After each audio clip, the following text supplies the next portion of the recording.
पहाड़ी गांव का रहस्य। बहुत समय पहले की बात है। हिमालय की तलहटी में एक छोटा सा गांव था, घन गांव। वहाँ के लोग सीधे साधे और मेहनती थे। पर गांव के किनारे पर एक झील थी, नीली झील, जिसे कि लोग भूतिया झील के नाम से जानते थे। गांव वालों का मानना तो ये भी था कि जिसने रात को झील की तरफ देखा वह कभी घर नहीं लौटा। गर्मियों की छुट्टियों में 13 साल का वीर और 9 साल की उसकी बहन जूही अपने दादाजी के पास घन गांव आए। दादाजी ने वीर और जूही को उस झील के किनारे जाने के लिए सख्त मना किया, पर वीर को रहस्य बहुत पसंद थे। एक रात वीर ने देखा कि झील के ऊपर एक नीली चमक उठ रही है और ऐसा लग रहा था कि मानो कोई चीज़ पानी के ऊपर आ गई हो। अगली सुबह वीर ने जूही को सब बताया और कहा, हम खुद पता लगाएंगे कि ये झील भूतिया है या नहीं। जूही छोटी थी तो वो डर गई।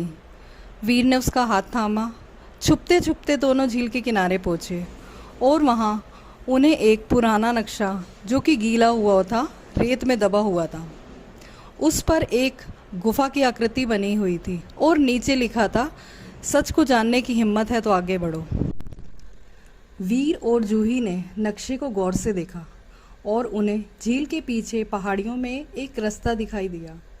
दोनों भाई बहन आगे बढ़े। रास्ता बहुत कठिन था, कांटे, झाड़ियाँ और ढलान थी, लेकिन कुछ ही दूर पर एक पत्थरों से ढकी हुई गुफा दोनों को नजर आई, जैसे कि नक्शे में दी गई थी। वो अंदर गए। भीतर घना ही अंधेरा था। वीर ने अपनी टॉर्च निकाली। गुफा की दीवारों पर अजीब आकृतियां और प्रतीक बने हुए थे, जैसे कोई प्राचीन भाषा हो। कुछ आगे चलकर उन्हें एक पत्थर का भारी दरवाज़ा दिखा, जिस पर 3 रहस्यमय चिन्ह बने हुए थे, एक सांप का, एक सूरज और एक आँख। दरवाजे के नीचे लिखा हुआ था, जिसने देखा सच वही खोले रास्ता। जूही ने हल्के से आँख वाले प्रतीक को छुआ और वीर ने जैसे ही उसे दबाया, दरवाज़ा धड़ाम से खुल गया। अंदर एक बड़ा कमरा था, जिसकी दीवारों पर चमकते हुए क्रिस्टल जड़े हुए थे। कमरे के बीचों बीच एक पुराना पत्थर का सिंहासन था और उस पर एक इंसान बैठा हुआ था। उसकी आंखें असली लग रही थी और जैसे ही वीर ने उसे देखा, उसकी आंखें नीली रोशनी सी चमकने लगी। तभी एक गूंजती हुई आवाज़ आई, तुम सच के बहुत करीब हो, लेकिन क्या तुम इसका सामना कर पाओगे? गूंजती आवाज़ के साथ पूरा कमरा कांपने लगा। जूही डर गई और पीछे हट गई, पर वीर ने ध्यान दिया, सिंहासन के नीचे कुछ लिखा हुआ था, जिसने दिल से देखा वही बंधन तोड़ेगा। वीर ने गौर से दीवारों पर लगे क्रिस्टल को देखा। एक क्रिस्टल थोड़ा हल्का नीला था। उसने उस क्रिस्टल को उठाया और पत्थर के इंसान की आंख पर रख दिया। फिर क्रिस्टल में से एक तेज नीली रोशनी निकली। पत्थर की परतें टूटने लगी और सामने प्रकट हुआ एक बूढ़ा इंसान, जो धीरे धीरे मुस्कुरा रहा था और उसने बोला, मैं हूँ आरव। मैं एक खोजी हूँ।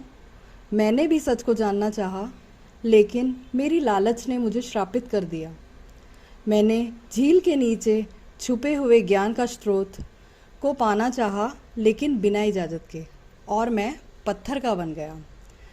वीर और जूही दोनों हैरान थे। बूढ़े आरव ने आगे कहा, तुमने मेरी कैद तोड़ी है, क्योंकि तुम डरे नहीं और तुमने सब कुछ समझ के किया है।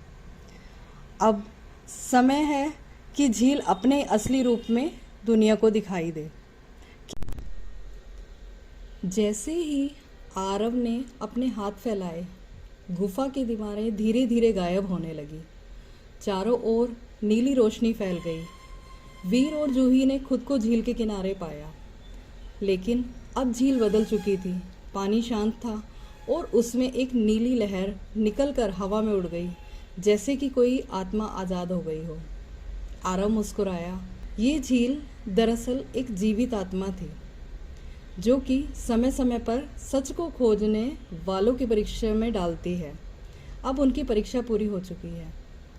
वीर और जूही की आंखों में चमक थी। उन्हें अब डर नहीं लग रहा था। गांव वालों ने भी झील के पास आए। उन्होंने देखा कि अब वो झील डरावनी नहीं बल्कि शांत और खूबसूरत लग रही थी। दादाजी ने वीर से पूछा, क्या किया तुमने? वीर मुस्कुराया, बस झील से बात की और उसके मन की बात जानने की कोशिश की।